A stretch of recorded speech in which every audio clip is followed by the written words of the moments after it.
Hello, good day mga katropa. Bali, ngayon meron tayong ganap. So bali pupunta po tayo ng Abu Dhabi para mag-ride. So bali biglaan lang po to kasi actually natutulog na po ako noon nung tinawagan ako ng bandang 12:30 kung daw nagkakamali. So pinick up nila ako ng mga bandang mag-1:30. So bali 5 riders po kami ngayon. Lahat po kami nagkasya sa isang sasakyan. So 5 riders, 5 ring bike po. So bali 3 bike sa loob at 2 bike sa labas. So ayun. And then sa mga oras na to, nandito na po tayo sa I think part na ng Abu Dhabi. So nadaan namin yung tulay na maraming ilaw, kaya yun. So sa ngayon ay maghahanap kami ng parking, na magandang parking para pagparadahan ng sasakyan para pagbalik namin ay hindi po mainit. So bali ang napili po namin ay dito sa may Abu Dhabi Marina. Kasi kung di ako nagkakamali, dito po ay free parking. So dumating nga po pala kami dito ng I think 3:15 ng umaga. So after nun yun, nagre-ready na po kami ng bike, mag-assemble. Kanya-kanya na po kami prepare ng bike. At ayun nga, kanya-kanya rin kami dala ng pagkain para kahit na magutom kami sa biyahe, eh makakain pa rin kami kahit panguya-nguya. At nag-park nga pala kami dito sa may ilalim ng puno para saktong-saktong hindi mainit. Pag uwi namin mamaya, siguradong makakauwi kami dito siguro mga alas 10 ng umaga. Alright, bali nag-ride out po nga pala kami ng mga bandang alas 4 ng madaling araw. So bali ang unahin namin daan ay sa parking Corniche sa Abu Dhabi. So ayun. Siya nga pala, nung napunta kami dito ay ang lamig pa rin po dito sa Abu Dhabi. Siguro dahil gawa ng malakas na hangin. So ayan po, nakikita nyo po, nandito na kami sa may Corniche area ng Abu Dhabi. So ito yung tabing dagat or babayang dagat ng Abu Dhabi. So meron nga pala kaming guide. Kumbaga siya po ang nagmamapa sa amin, yung nasa unahan po namin. Kaya siguro naman di kami maliligaw.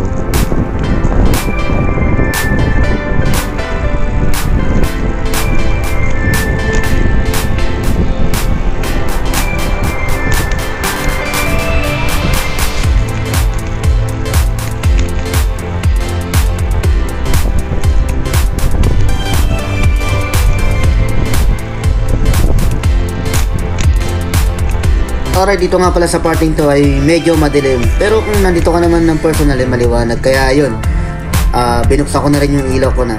Kumbaga hinaibin ko na siya kasi nakalow lang siya para hindi ganun kabels maloban. Ayun, awa naman Diyos, mabuti na maliwanag naman yung ilaw kahit paano.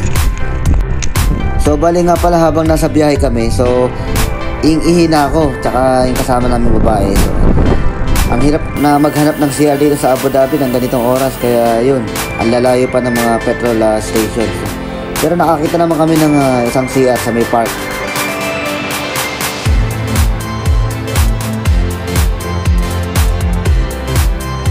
Ay, park. Yeah. At after nga namin makakita ng CR, doon na nagsimula ang napakahabang bike lane dito sa Abu Dhabi. So napakahaba po ng bike lane na to na tinatahak namin para lang maikot ang buong Abu Dhabi. So Abu Dhabi loop ang tinatawag namin dito. So para pagmasdan ang kagandahan ng bike lane dito sa Abu Dhabi, so tara panoorin ang mga dinaanan namin.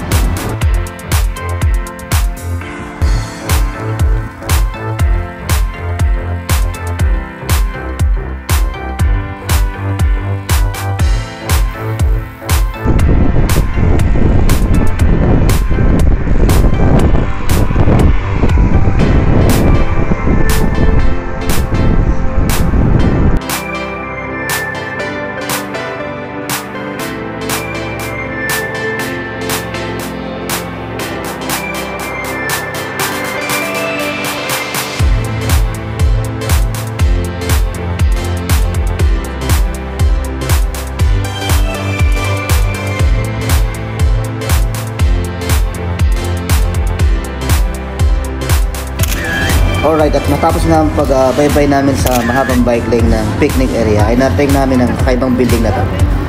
Ito yata yung tinatawag na Adnic Exhibition Center, kung di ako nagkakamali. Paki-correct na lang po kung mali po, kasi hindi po talaga kamisado ang Abu Dhabi. Alright, at matapos na namin mag-picture dito ng sandali, ay nagtuloy-tuloy pa rin kami sa pagbabike. At mahaba-habang bike lane pa rin ang aming tinaha. So panoorin nyo na lang.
At sa pagbaybay namin sa mahabang bike lane ay may nadaanan kaming parang flamingo na mga statue, mga bato dito sa ilalim ng tulay na bike lane. At yun nga, hinintuan namin at nagpicture at nagvideo-video. At pagkatapos nun ay lumarga na ulit kami.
Sa haba-haba nung pinadyak namin ay hindi namin inaasahan na mararating namin ang Abu Dhabi Grand Mosque. Nung una hindi pa kami sigurado pero nakonfirma namin to ng base sa mapa at sa mga signboard na rin sa paligid. So tumigil muna kami dito para magpicture at mag-selfie na group picture. At after na ay rumatsyada na rin kami. Napunta ako na rin dati yung city to. Dumating nga pala kami dito around 5:30 AM. So magpipicture muna kami at video. Then pagkatapos ito ay babatche na kami para mag-promo sa aming paglalakbay.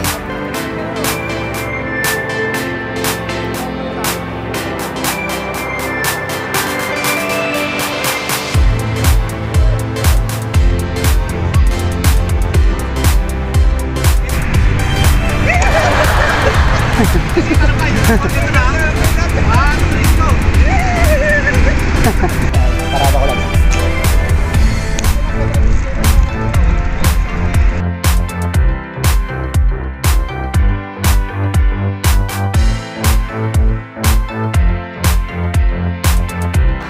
Alright, matapos na po ang aming pagpipicture dito sa Abu Dhabi Grand Mosque, ay nagpatuloy na kami sa aming paglalakbay para matapos na namin to ng mas maaga. Sa pagkakataong ito ay maliwanag na po ang paligid at mas madali na namin makikita ang daan. So babaybayin na naman po namin ang bike lane at di ko alam kung saan kami mapupunta kasi nga hindi ko naman kabisado ang Abu Dhabi. So let's go sa aming adventure. Samahan nyo kami sa masasayang adventure namin dito sa Abu Dhabi. Tara!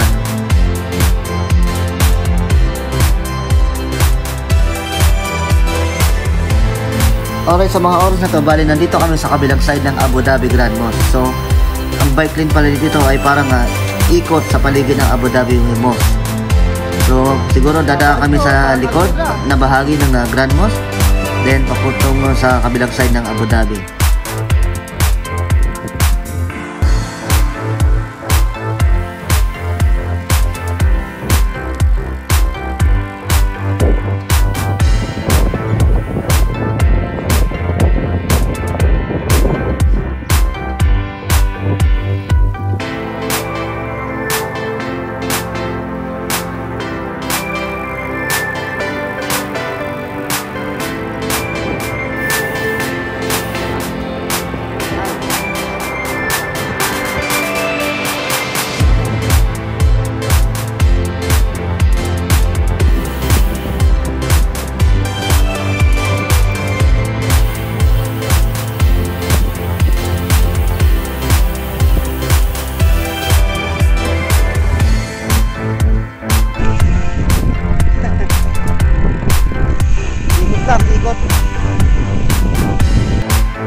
Alright, sa tuloy-tuloy na pagpadyak namin ay narating na nga namin ang Al Makta Beach, Abu Dhabi.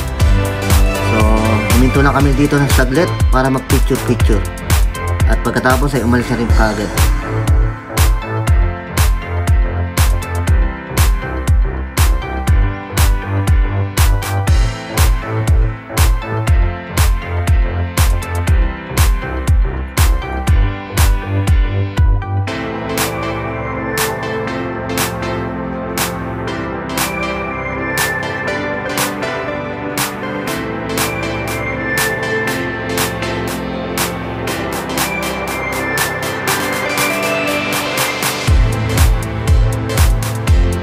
At matapos nga namin mag-picture at mag-video-video ng konti sa tulay na yun ay umalis na rin kami. At sa mga oras na to ay nandito kami sa main highway. So kinailangan namin dumaan dito panandalian kasi nga wala naman na kaming dadaanan. Pero hindi naman to ganun kahaba. At pagkatapos nito ay matutungol kami sa bike lane. Parang tawid lang.